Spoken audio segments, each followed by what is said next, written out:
Hi friends, నమస్తే అండి. Welcome to our YouTube channel. ఈరోజు మీకు చూపెట్టబోయే రెసిపీ ఏంటంటే గోంగూర పప్పు చేస్తున్నానండి. ఇది చాలా ఈజీగా మనం కుక్కర్లో చేసుకోవచ్చు. దీనికోసం నేను కందిపప్పు తీసుకున్నానండి. కందిపప్పుని ఒక అరగంట పాటు నానబెట్టుకున్నాను. సింపుల్గా ఈజీగా మనము చేసేసుకోవచ్చు ఇంట్లో టేస్టీ గోంగూర పప్పు. ఈ పప్పులో నేను ఒక 10 పచ్చిమిరపకాయలు, ఒక 3 టమోటాలు తీసుకుని ముక్కలుగా చేసుకున్నాను. అవి కూడా వేసాను. అదేవిధంగా ఒక ఉల్లిపాయ తీసుకుని ముక్కలు చేసి వేసుకున్నాను. 1 టీ స్పూను కారం, ధనియాల పొడి వేసాను, పసుపు వేసాను, ఒక 1/2 టీ స్పూన్ జీలకర్ర, సాల్ట్ కూడా వేసాను.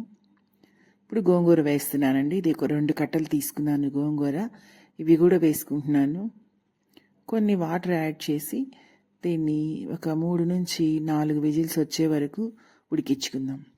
ఈజీగా, సింపుల్గా, టేస్టీగా, కమ్మనైన గోంగూర పప్పు మనం చేసుకోవచ్చండి. చాలా బాగుంటుంది గోంగూర.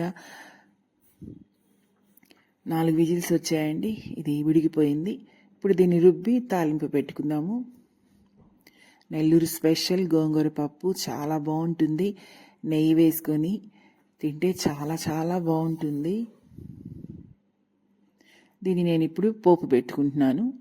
మామూలుగా ఆవాలు, జీలకర్ర, కరివేపాకు అవన్నీ వేసి నేను తాలింపు పెట్టుకొని ఇందులో వేస్తున్నానండి.